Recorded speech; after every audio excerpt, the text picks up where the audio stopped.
Hello guys, আসসালামু আলাইকুম। ওয়ালাইকুম আসসালাম। সবাই কথার উত্তরটা দিতে পারেন। আর এখন আমি যাব সাঁকো পার হয়ে ওই পাশে যেতে পারি। আল্লাহ যদি আমার যদি ভালোবাসে তাহলে হবে ইনশাল্লাহ।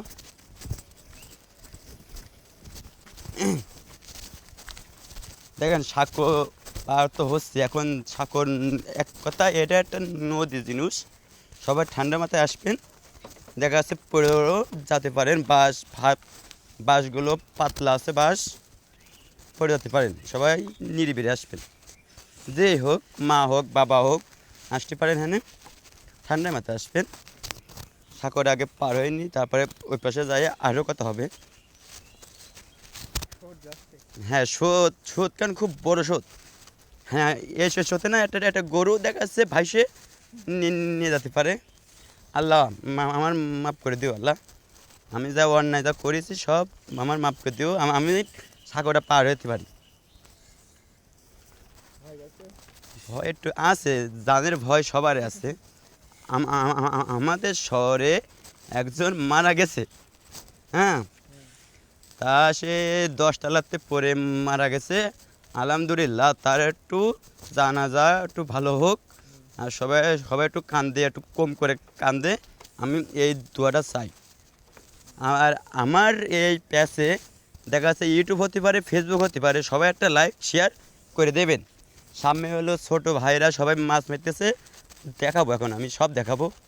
আগে এটুকু আগে পার হয়নি। দাঁড়া, তুই একটু আস্তে আস্তে আয় ভাইয়া। আমার পিছনে একজন আছে, তাও তো আমার লাগতেস না। এখন আমি সাঁকো কান পার হয়নি আগে। এই দেখেন কত বড় সাঁকো, আর কত বড় পানি আনে। যদি পড়ে যদি যায় আমার ঠেই নেই, এক কথায়।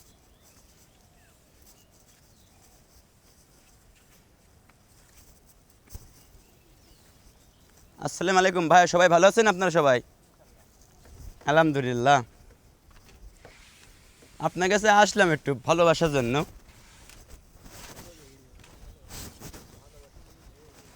ভাই, মানুষের সবাই আগে সবাই পেট পেট কেন যদি ভালো থাকে, মানুষরা শান্ত হয়ে থাকতে পারে।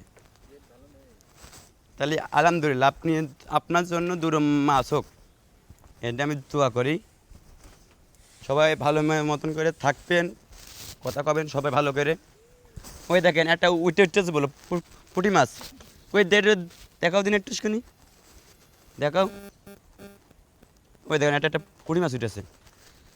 ভাই একটু দাঁড়ান ভাই, আমি একটু পার হয়ে যাবে।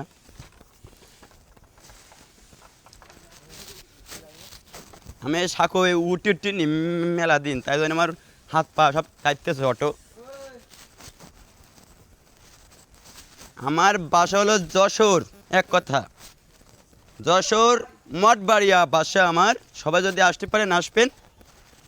আপনাদের জন্য এক এক গ্লাস করে পানিও আমি খাওয়াতে পারি। আসবো মানে খাওয়া আসতেছি।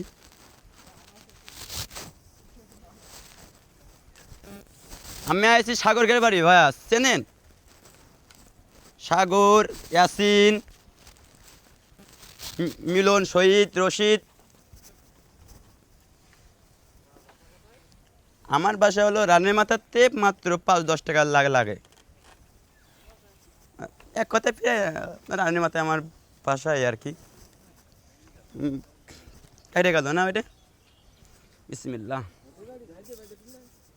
ও না, চান্দুটিয়া মঠবাড়িতে। চান্দুটিয়া জাতি মাত্র 10-20 টাকা লাগে ভাড়া আমাদের। আর আমাদের হনে একটা বাওর আছে, তা এর থেকে মাছ হয় বেশি হয় হনে, খালেতেও। সবাই একটু ঠান্ডা মাথায় ছিপ মিপ না ভাঙে। দেখা যাচ্ছে আমিও মাছও মারতে পারি যদি ভাল লাগে আমার। ওই যে ছোটো ভাই বলে একটা মাছ বলে উঠে এসে, হ্যাঁ, দিয়ে দেখি আমার বড় ভাইটা কী করে। আরটা উঠতেছে মাঝখানে আমার ফেরত দিন ভাইয়া। এই যে আরটা মাছ একটা উঠতেছে, মাত্র পুঁটি মাছ। চোখে মিলতে গেলেও আপনাকে সমস্যা হতে পারে। এক কথায় আমি এটা একটা পেজ খুলতে চাই, ইউটিউব পেজ, টাকা ইনকাম করার জন্য। আটা তোমাকে লাগবে আরও লাগবে নেই আর আটাটা তুমি দাও আমি একটা রুটি আমি আমি আর নেশে নেশে নেশে দিচ্ছি হ্যাঁ হ্যাঁ হ্যাঁ আমি সারাদিন থাকবো আজকে এনে বললাম দাদা আর একটা উঠতেছে মাছ ওই যে ভাই এসে বসিরাম একটু দেখতে পারি ভাই হুম দেখান আর আমরা হলো বসি বানাই যাতে আমরা বসি বানাই না ভাইয়া যদি ফোকো যদি মারে টানটা টান দাও এই যে আরেকটা ছোট ভাই খুব পাচ্ছে মাছ পাচ্ছে হাসিও আছে ছোট ভাই শোনেন ভাই ওই যে আপনার হলো ওই যে লাইট ওই যে স্প্রিং থাকে না ভাইয়া ওইটা ওই আগা টান দিয়ে প্লাস দুটো প্লাস দিয়ে টান দিয়ে সোজা করে নেবেন নিয়ে একটা বসি বানাবেন একটু ঘষে ঘষে ঘষে ঘষে ঘষে ঘষে একটা বসি বানাবেন মাছ হুম